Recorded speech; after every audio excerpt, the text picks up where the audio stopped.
Hey everybody, welcome to the channel. So today we're taking just a little step away from the model railroad stuff and showing you a new horn that I recently acquired. Got it from one of my hookups down south, one of the old locomotive boys that I used to know. Got me a really interesting parts horn. It's a was supposedly a K5LA, just a normal K5LA, and it had been rebuilt in a shop at some point, and some really interesting parts swapping went on. Former Norfolk Southern and manifold is right over there. I got a lot of stuff going on right now, so I kind of got stuff scattered all over, but nothing too crazy with the manifold. It's a mid 2000s 40K tag manifold, nothing fancy there. But the bells is what I want to concentrate on. And I will be testing this horn whenever I get around to it. Might be a few months yet for the weather up my way here, but we'll get. I'll do a pre-work sounding of it because it's gonna sound really interesting. I don't know if it's gonna sound good, bad, or what it's gonna sound like, but we'll kind of get into what these bells are. So, uh, when I got it, it was supposedly a K5LA that had been shop built. It's all original Norfolk Southern paint, with some of the bells having paint underneath the black, so we'll try and figure out what some of that is. I don't know what I'm gonna do with this horn yet. When I bought it from him, I thought it was just a normal K5LA. I knew some parts had been swapped on it just from pictures that I had got, but I didn't know. I didn't get a lot of pictures, so I didn't really see exactly what was swapped on it. And when I got it, it really threw me for a loop because it definitely was not a normal K5LA when it was in service last. When wherever it was shop built, they really threw some stuff together here. So we'll just kind of get into it. Enough talking for the boring stuff here, so we'll get into it. We'll start with the one bell. One bell is a mid 2000s unmarked one bell. So with the manifold being a 40K serial number, the one bell is definitely original, unmarked. Anything in the 40Ks is unmarked, as you find a lot on the early K5LLAs and the early K5HLs, and you guys can review back to older videos where I talk about that stuff and show some of that stuff off. Nothing too crazy with this one though. Normal inlet size. What I guess is the original back cap. You guys can still see there's some diesel soot on this.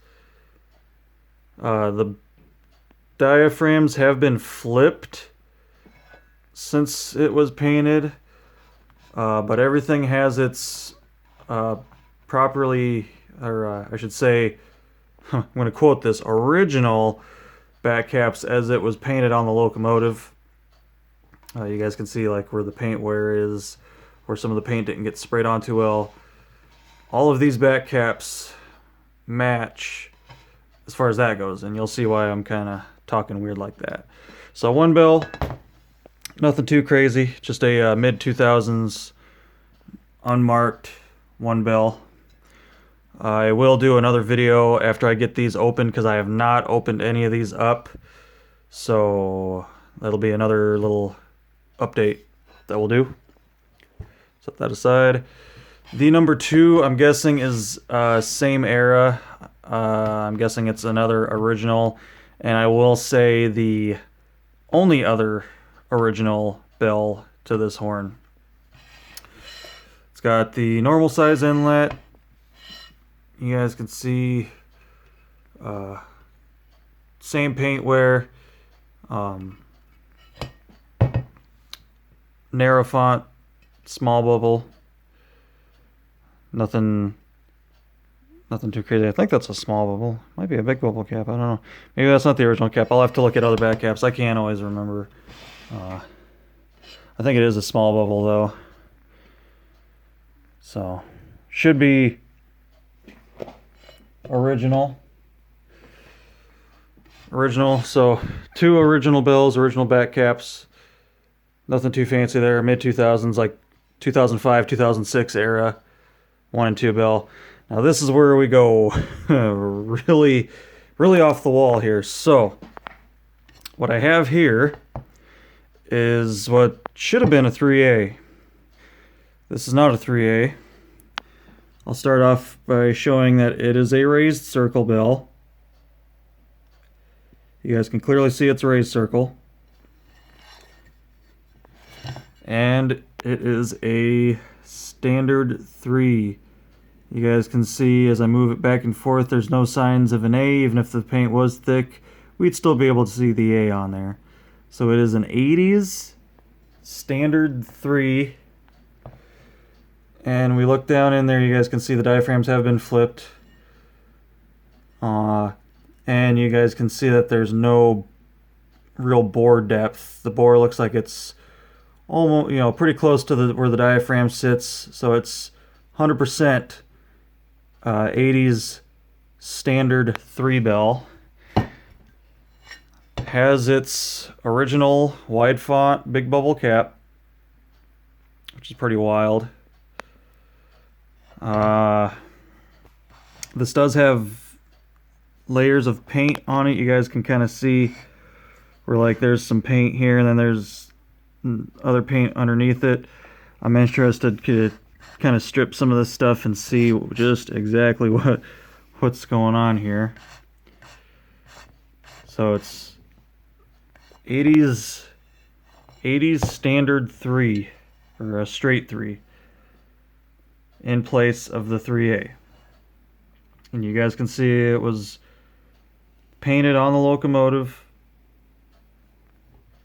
It's got the neglect of paint on the lower end, and all the paint matches on the back cap. So it's the this is how it was when it was put on the locomotive, and they painted the locomotive with this horn on it. And then next we have a raised letter 4A. I'm guessing it's going to be a little bit earlier, either 2012, maybe a little bit earlier 4A, because it still has the tiny stamped 4A. Definitely not a newer 4A where they would start hand scribing the A's on them.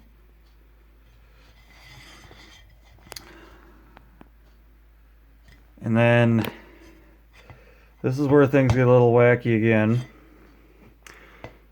It has, and you guys can kind of see it in the shiny of the paint there, it has a wide font.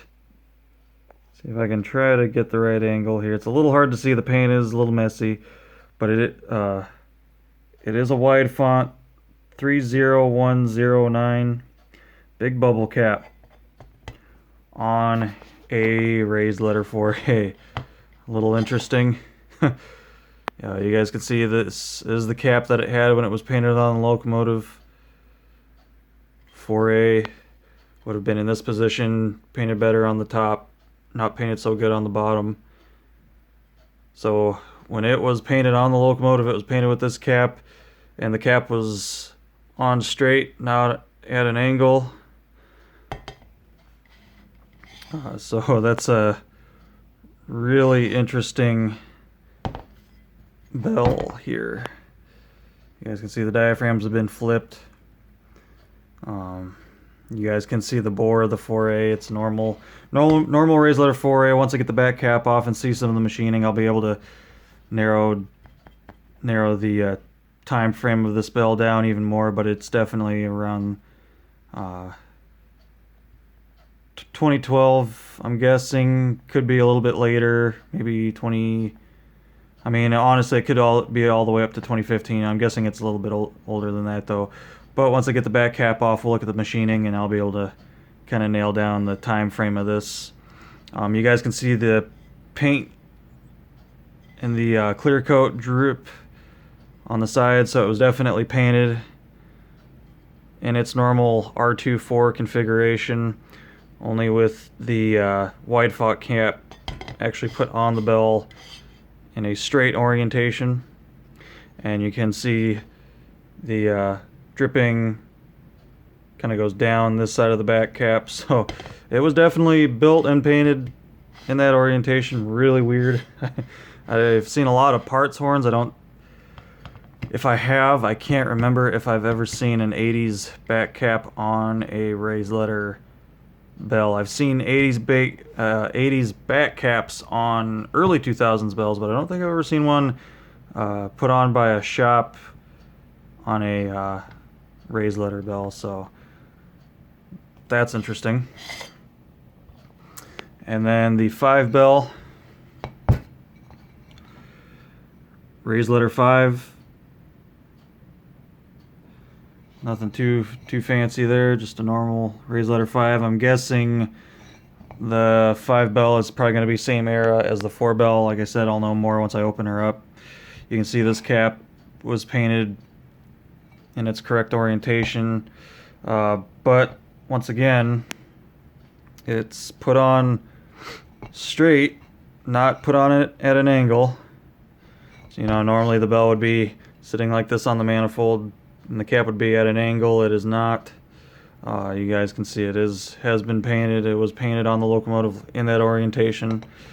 Really weird thing about this one is it has a massive inlet, even bigger than big inlets on 80s bells. This is like a 1L sized inlet. Not too sure how that's going to sound. I'm probably going to wind up sealing that inlet and re-drilling it to the proper size, because I don't know how an overfed 5 bell is really going to sound. But like I said, I am going to test this horn as it stands right now. I'm going to put all the bells back on the manifold. I am going to open them up first just to see what's going on.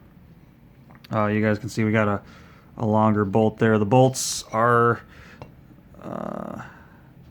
we have some original the stainless steel hardware, and then I've seen on some of these some of the other bells we have some off-brand grade 5 bolts. So definitely shop built. Don't know why they drilled that out bigger. That's kind of weird, but just a regular raised letter 5 bell with a large inlet and the incorrect back cap orientation. So it's a pretty interesting horn. I'll set everything out and just ramble off really quick.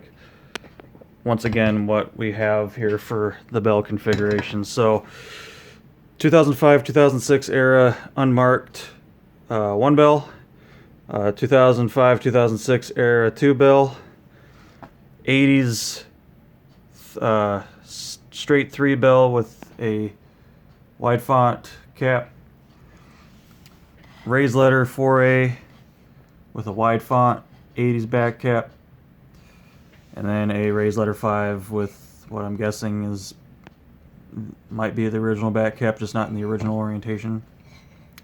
But you guys can see definitely painted on the locomotive in that orientation. Still have some cleaning to do. You guys can see there's still soot on these bells. And other than opening up these back caps and seeing what's going on the inside before I test it, I'm not going to change anything. I'm going to make sure everything goes right back together how it was. Put the bells back on the manifold and then test it and see how good or bad it sounds. I'm guessing it's not going to sound pleasant. I've experimented with mixing eras, but not quite this drastic. You know, 2005, 2006, 80s, possibly 2012-ish bells. So we're covering quite a few years right here in this. So you guys, like I said, I don't know when I'll get around to it, but I will do a open back cap video. We'll look inside the bells, see what was flipped, see what's going on, see if there's any damage. I do want to pre-check damage on these. I'm guessing nothing's damaged since they were flipped, but I want to make sure that there is nothing broken, no broken diaphragms or nothing too crazy going on there, so I don't cause any further damage if there is already some damage in there. And we'll just kind of see what the nozzles look like on these. So for all the horn people, we got a new one, something interesting, exciting. Hope you guys will stick around for some of the updates on this. We'll see what it sounds like. Like I said, I'm guessing it's not going to sound nice, just with the odd combination of bells. Or it could sound really cool. I don't know. I'm guessing the overfed 5 is probably going to ruin the whole horn, especially if it's has any other sound issues, if the nozzles wore or anything like that. Normally 5s are the first thing to go on a K5LA. As a lot of you guys here out in the wild, the 5 bells tend to fail before everything else, but I don't know what kind of condition it's in, so when we open them up, I'll kind of get a feel for what the condition is. I'll try to put stuff back together fairly correct and cleaned up a little bit. I'm not going to do a full clean on this horn until I know exactly what I want to do. My intentions were just turning it into a raised letter K5LA, because I have a bunch of raised letter bells that I can pair. Probably replace, if I do go that route, I will be replacing everything except for the 5. If I go a different route, let's say this horn sounds badass as the way it stands, well then I might just leave it that way. I'm not too keen on mixing eras like that and mixing raised letter bells with non-raised letter bells. I really don't like doing that stuff. But just by chance, and I'm guessing this is a long shot, if it sounds good, if it sounds really good, I'll probably keep it as is, but I'm gonna guess it's not gonna sound nice. So we'll see. I could be completely wrong either way. So hope you guys enjoyed a little horn video, a little break from the model road stuff. You guys can see I am working on some coal cars. I'm just re-wheeling a lot of stuff. Like behind there, I got a whole bunch of stuff that I'm gonna go through and kind of re-wheel. I got some spine cars, all-purpose spine cars sitting over there that I just re-wheeled, plus some more boxes of some more stuff that I got to go through. So I've been kind of doing some model railroad stuff. I'll try and get some of that posted at some point, but just for my horn people, we got a new one, and it's interesting. So stay tuned for updates on this. I'm excited. It's going to be a slow one, though. This isn't summertime, so I'm not just going to be able to really hammer through this project really quick like I have been with some of the other stuff. But you guys will be able to see a whole chapter on this new horn. So thank you very much for all your support. Thank you for the comments. I love reading your guys' comments. I hope I get some good ones on this one. I hope you guys are excited. If you guys have any ideas how it's going to sound, if you guys think it's going to sound cool, crappy, let me know. If you're excited to hear it either way, hit me up on the comments section there. We'll talk. And until next time, take care.